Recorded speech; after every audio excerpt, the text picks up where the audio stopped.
अस्सलाम वालेकुम स्टूडेंट्स। आज के लेक्चर में हम डिस्कस करते हैं about the evolution of eukaryotes from prokaryotes. So prokaryotic cells were the first cells on अर्थ।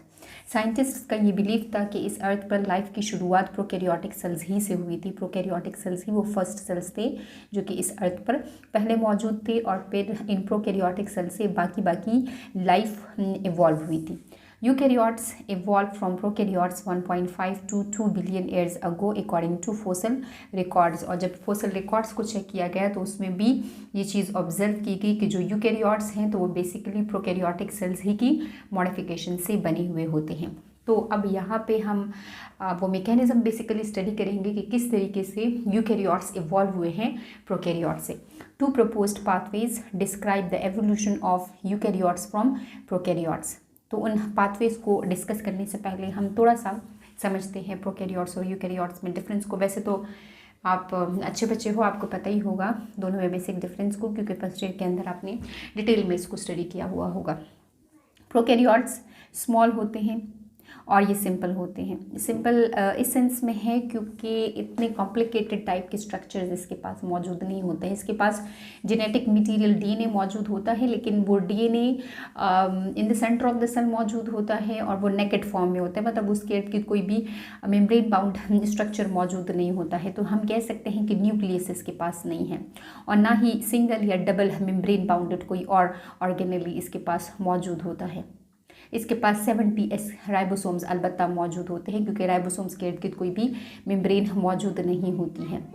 तो जो प्रोकैरियोट्स है तो इसमें बैक्टीरिया आ जाते हैं एंड ब्लू ग्रीन एल्गी यानी कि साइनोबैक्टीरिया आ जाते हैं।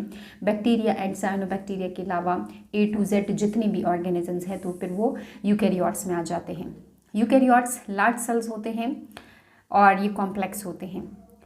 इनमें जेनेटिक मटेरियल के इर्द गिर्द न्यूक्लियर मेम्ब्रेन मौजूद होती है, इसलिए हम कहते हैं कि प्रॉपर न्यूक्लियस इनमें प्रेजेंट होता है और मेम्ब्रेन बाउंडेड ऑर्गेनेलीज भी इनमें प्रेजेंट होते हैं। और अगर सिंगल मेम्ब्रेन बाउंडेड ऑर्गेनेलीज है जिस तरीके से लाइसोसोम्स हैं, ग्लाइऑक्सीसोम्स हैं, तो वो भी इनमें मौजूद होते हैं। और डबल मेम्ब्रेन बाउंडेड ऑर्गेनेलीज जिस तरीके से माइटोकॉन्ड्रिया है, क्लोरोप्लास्ट वगैरह, तो वो भी इन यूकैरियोटिक सेल्स में मौजूद होते हैं। और इनमें राइबोसोम्स मौजूद होता है ATS का। तो ये बेसिक डिफरेंस है प्रोकैरियोट्स में एंड यूकैरियोट्स में। तो जो टू पाथवेज प्रपोज किए गए थे इसी एवोल्यूशन को डिस्क्राइब करने के लिए, तो उसमें फर्स्ट आ जाता है एंडोसिम्बायोसिस और दूसरा है मेम्ब्रेन इनफोल्डिंग। तो अब हम बारी बारी इन दोनों पाथवेज को डिस्कस करते हैं। अब हम फर्स्ट पाथवे को डिस्कस करते हैं, दैट इज़ एंडोसिम्बायोसिस। तो पहले हम इसके वर्डली मीनिंग को समझ लेते हैं। एंडो कहते हैं विद इन को, सिम का मतलब होता है टुगेदर और बायोसिस का मतलब होता है living. So an endosymbiont is any organism that lives within the body or the cell of another organism. ये एक तरह का सिम्बायोटिक रिलेशनशिप है जिसमें एक ऑर्गेनिज्म दूसरे ऑर्गेनिज्म की बॉडी के अंदर रहता है। तो जो बॉडी के अंदर रहने वाला ऑर्गेनिज्म है उसको हम बोलते हैं एंडोसिम्बायोंट और इस किस्म के एसोसिएशन को हम बोलते हैं एंडोसिम्बायोसिस। और ये दोनों ऑर्गेनिजम्स एक दूसरे को बेनिफिट पहुंचा रहे होते हैं। एंडोसिम्बायोसिस की एग्जांपल्स को हमने डिफरेंट जगहों पे से पहले भी स्टडी किया हुआ है। जिस तरीके से हमने नाइट्रोजन फिक्सेशन के दौरान में स्टडी किया कि जो राइजोबियम बैक्टीरिया है तो ये inside the root nodules of leguminous plants रह रहे होते हैं। इसी तरीके से मीथेन गैस की प्रोडक्शन के लिए मीथेनोबैक्टीरियम रह रहे होते हैं inside the gut of cow और ये सिम्बायोटिक रिलेशनशिप होता है। क्लोरोप्लास्ट एंड माइटोकॉन्ड्रिया जो कि आजकल के रीसेंट यूकैरियोटिक सेल्स के डबल मेम्ब्रेन बाउंडेड ऑर्गेनेलीज हैं, they were once free living bacterial cells, यानी कि ये प्रोकैरियोटिक सेल्स थे अकॉर्डिंग टू एंडोसिम्बायोटिक हाइपोथेसिस। और इस हाइपोथेसिस को अब हम थ्योरी भी कहते हैं। तो इस हाइपोथेसिस के अकॉर्डिंग जो क्लोरोप्लास्ट और माइटोकॉन्ड्रिया है यूकैरियोटिक सेल्स के, ये पहले ज़माने में एंशियंट टाइम्स में ये सेपरेटली लिविंग ऑर्गेनिजम्स थे। ये बैक्टीरियल सेल्स थे जो कि अकेले रहते थे, ये किसी सेल के अंदर नहीं रहते थे। Endosymbiosis is the idea that a long times ago prokaryotic cells engulfed another prokaryotic cell by endocytosis. This results in the first eukaryotic cell. तो इस आइडिया के अकॉर्डिंग, इस हाइपोथेसिस के अकॉर्डिंग फर्स्ट यूकैरियोटिक सेल किस तरीके से बना था? एक प्रोकैरियोटिक सेल ने दूसरे प्रोकैरियोटिक सेल्स को इनगल्फ कर लिया था, उसको खा लिया था, वो उसको अपने सेल के अंदर लेकर आ गया था एंडोसाइटोसिस के ज़रिए। उसके इर्द गिर्द एक वेजिकल बना दी थी और इस तरीके से एक यूकैरियोटिक सेल बन गया था।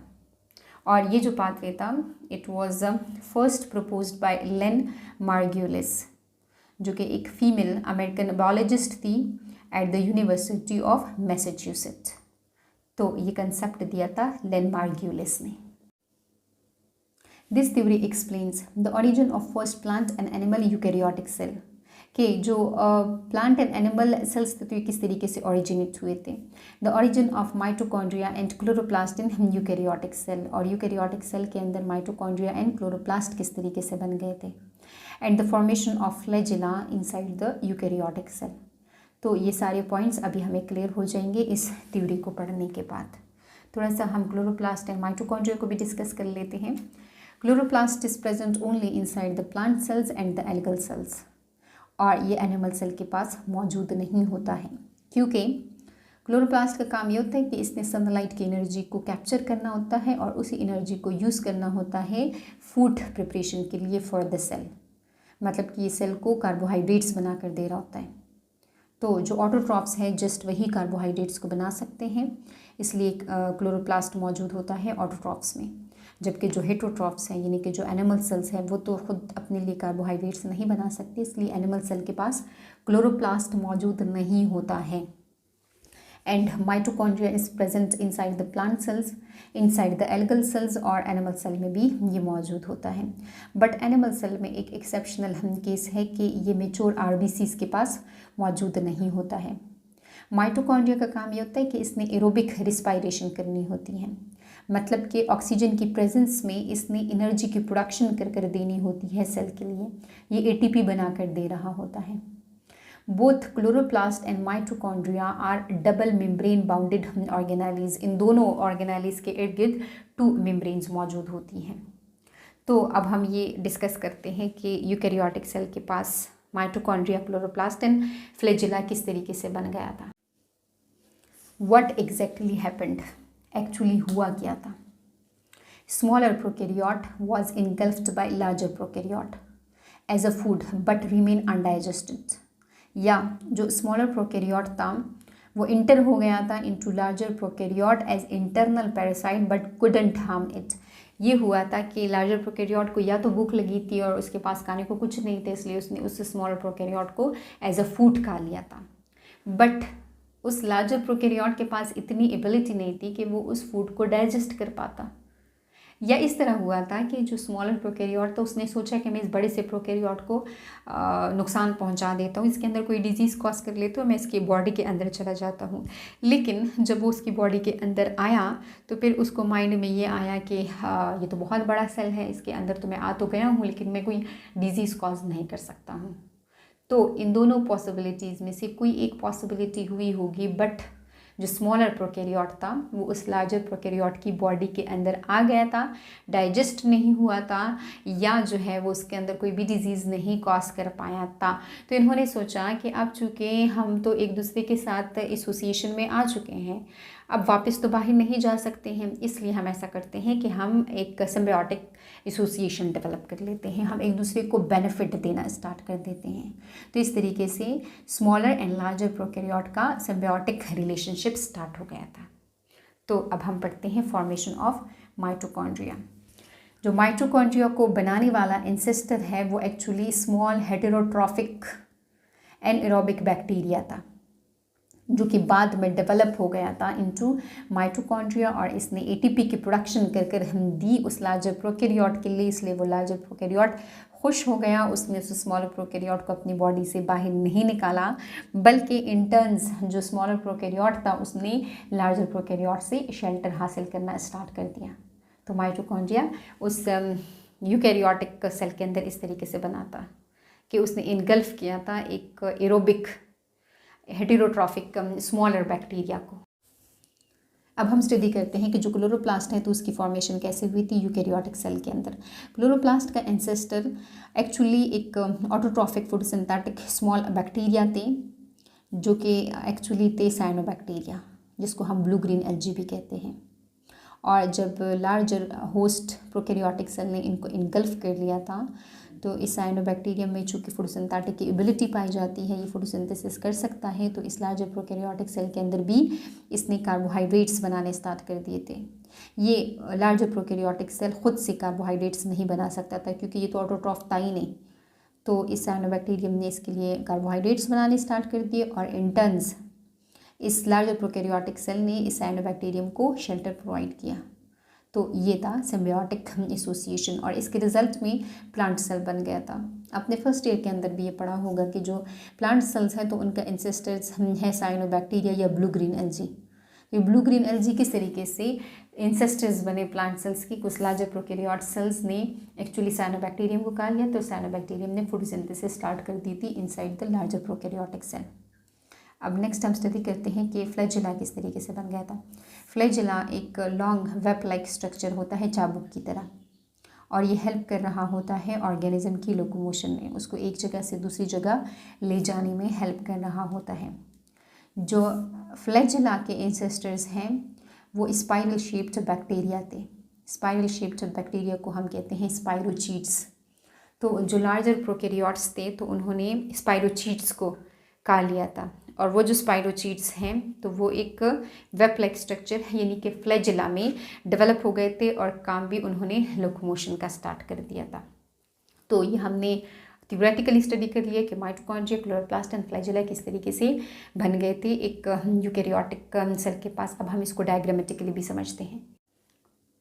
तो ये हमारे पास लार्जर प्रोकैरियोट था, और इसकी बॉडी अमीबॉइड लाइक थी, मतलब कि ये अमीबा की तरह अपनी बॉडी शेप को चेंज कर सकता था। और ये एक एनएरोबिक बैक्टीरिया था, मतलब कि ये ऑक्सीजन की एब्सेंस में अपने लिए एटीपी की प्रोडक्शन करता था। तो ऑब्वियसली जो ऑक्सीजन की एब्सेंस में अपने लिए एटीपी की प्रोडक्शन करता है तो वो बहुत कम अमाउंट में एटीपी प्रोड्यूस कर पाता है। तो ये जो होस्ट सेल था तो ये माइकोप्लाज्मा था। माइकोप्लाज्मा वो वाले बैक्टीरिया होते हैं जिनके इनकी कोई भी सेल वॉल मौजूद नहीं होती है, मतलब इसकी जो आउटर लेयर है तो ये सेल मेम्ब्रेन है, because cell wall is absent in case of mycoplasma bacteria. और ये वाले हमारे पास स्मॉलर प्रोकैरियोट्स थे, ये छोटे छोटे से, और ये एरोबिक हेटेरोट्रॉफ्स थे, मतलब कि ये ऑक्सीजन की प्रेजेंस में बहुत हाई नंबर में एटीपी की प्रोडक्शन कर सकते थे।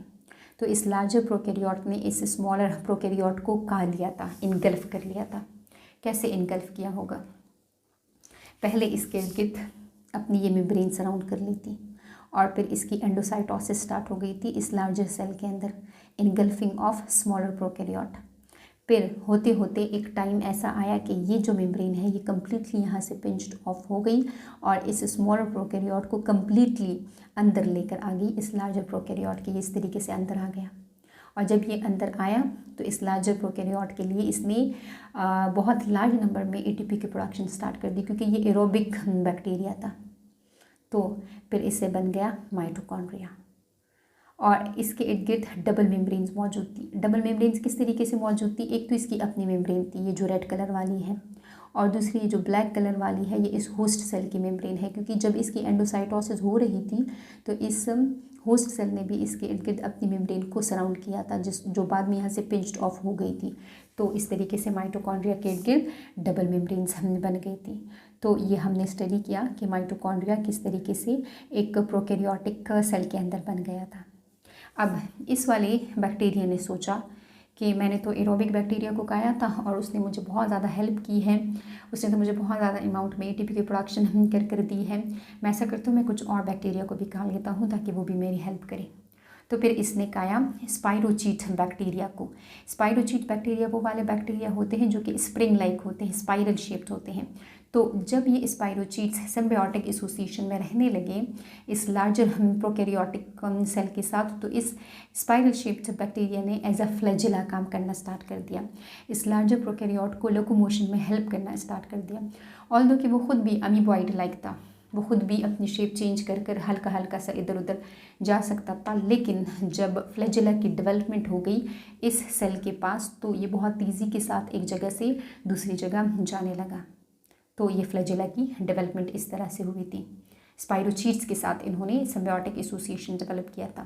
फिर इस लार्जर सेल ने कहा कि मैं कुछ और बैक्टीरिया को भी खा लेता हूँ ताकि वो मेरी कुछ और तरह से हेल्प कर सके। तो फिर इनको नज़र आया ब्लू ग्रीन एल्जी जो कि साइनोबैक्टीरिया थी, जो कि फोटोसिंथेसिस कर सकते थे। तो फिर इन्होंने उसी तरीके से, जिस तरीके से माइटोकॉन्ड्रिया को अपनी बॉडी के अंदर एंडोसाइटोसिस के ज़रिए लेकर आया था, सेम उसी मैकेनिज्म से ये इन्हीं साइनोबैक्टीरिया को भी अपनी बॉडी के अंदर लेकर आ गए थे। इन्हीं साइनोबैक्टीरिया ने इस सेल के लिए फोटोसिंथेसिस स्टार्ट कर दी, कार्बोहाइड्रेट्स बनाने स्टार्ट कर दिए और ये क्लोरोप्लास्ट में चेंज हो गया था। और इस क्लोरोप्लास्ट के इर्द गिर्द भी डबल मेम्ब्रेन मौजूद थी, एक इसकी अपनी और एक इस बैक्टीरियल सेल की, इस लार्जर सेल की। तो ये क्लोरोप्लास्ट बन गया और ये माइटोकॉन्ड्रिया बन गया। ये कार्बोहाइड्रेट्स बना कर देता था इस लार्जर सेल को और ये एटीपी की प्रोडक्शन करता था। और ये जो स्पाइरोचीट्स थे तो ये फ्लैजेला में डेवलप हो गए थे, तो ये मूवमेंट में, लोकोमोशन में हेल्प करते थे। तो इस तरीके से हमारे पास एक प्लांट सेल बन गया था, एक यूकैरियोटिक प्लांट सेल बन गया था। यूकैरियोटिक इसलिए क्योंकि मेम्ब्रेन बाउंडेड ऑर्गेनेल्स इसके अंदर बन गए थे। और कुछ ऐसे भी ये वाले सेल्स थे लार्जर प्रोकैरियोट जिन्होंने कहा कि हम नहीं खाते, बस ब्लू ग्रीन एल्गी को हम नहीं खाना चाहते हैं। तो उनके अंदर फिर कोई भी क्लोरोप्लास्ट नहीं डेवलप हुआ था। और ये जो सेल्स थे फिर इनसे एनिमल सेल्स बन गए थे। ये हेटेरोट्रॉफिक ऑर्गेनिजम्स बन गए थे। ये ऑटोट्रॉफिक्स नहीं थे क्योंकि इनके पास तो क्लोरोप्लास्ट डेवलप ही नहीं हुआ था, क्योंकि उन्होंने तो साइनोबैक्टीरिया को नहीं खाया था।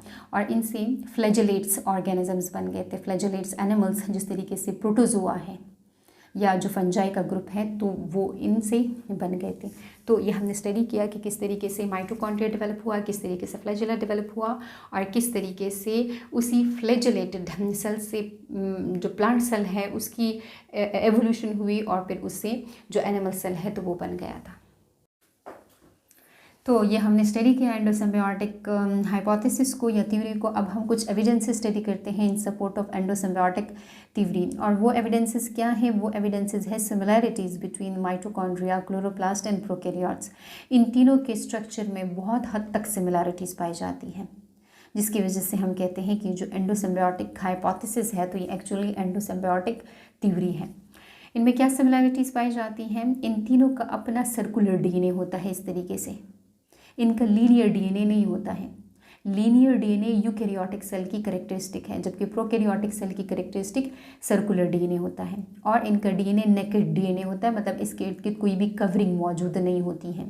और इनका डीएनए स्मॉल होता है, मतलब इसके पास कम नंबर में जीन्स मौजूद होते हैं। यूकैरियोटिक सेल के पास बहुत ज़्यादा नंबर में जीन्स मौजूद होते हैं, प्रोकैरियोटिक सेल के पास कम नंबर में जीन्स मौजूद होते हैं।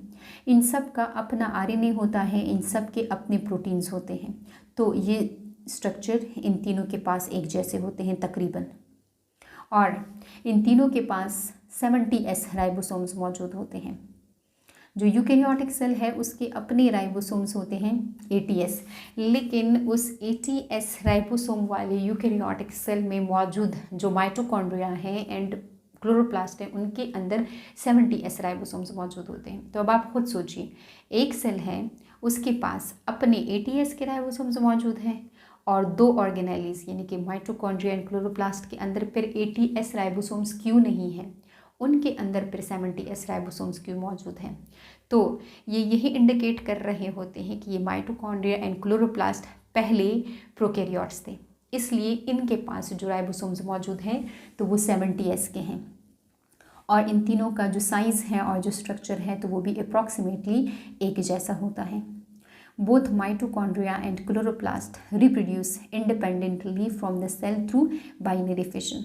बाइनरी फिशन वो तरीक़ेकार है जिसके ज़रिए एक बैक्टीरियल सेल दो डॉटर बैक्टीरिया में कन्वर्ट हो जाता है। तो सेम उसी तरीक़ेकार से, उसी रिप्रोडक्शन पैटर्न को फॉलो कर कर माइटोकॉन्ड्रिया भी और क्लोरोप्लास्ट भी अपने नंबर को बढ़ा सकता है। माइटोकॉन्ड्रिया एंड क्लोरोप्लास्ट भी रिप्रोडक्शन कर सकते हैं। जब सेल को एनर्जी प्रोडक्शन ज़्यादा चाहिए होती है, एनर्जी डिमांड ज़्यादा होती है, तो माइटोकॉन्ड्रिया अपना नंबर बाइनरी फिशन के ज़रिए बढ़ा देता है। इसी तरीके से अगर सेल चाहता है कि वो बहुत लार्ज नंबर में फोटोसिंथेसिस करे ज़्यादा अमाउंट में, तो जो क्लोरोप्लास्ट है तो वो बाइनरी फिशन के ज़रिए अपना नंबर बढ़ा देते हैं। ये सेल्फ रेप्लिकेटिंग ऑर्गेनेल्स हैं। तो ये भी यही इंडिकेट कर रहे होते हैं कि ये जो माइटोकॉन्ड्रिया एंड क्लोरोप्लास्ट हैं तो ये बैक्टीरिया थे पहले, क्योंकि ये बैक्टीरिया ही की तरह अपने नंबर को बढ़ा सकते हैं बाइनरी फिशन के through. And both mitochondria and chloroplast ये डबल मेम्ब्रेन बाउंडेड ऑर्गेनाइज होते हैं। तो ये इंडिकेट कर रहे होते हैं कि जब ये उन लार्जर प्रोकैरियोट्स के अंदर आ रहे थे तो एक तो इनकी अपनी मेम्ब्रेन थी और दूसरी मेम्ब्रेन उस होस्ट सेल की मेम्ब्रेन थी जो कि ड्यूरिंग इनगल्फिंग इनके इर्द गिर्द सराउंड हो गई थी। तो ये कुछ एविडेंसेस है जिसकी बेसिस पर साइंटिस्ट कहते हैं कि जो यूकैरियोटिक सेल्स हैं तो वो एक्चुअली प्रोकैरियोटिक सेल ही से इवॉल्व हुए थे।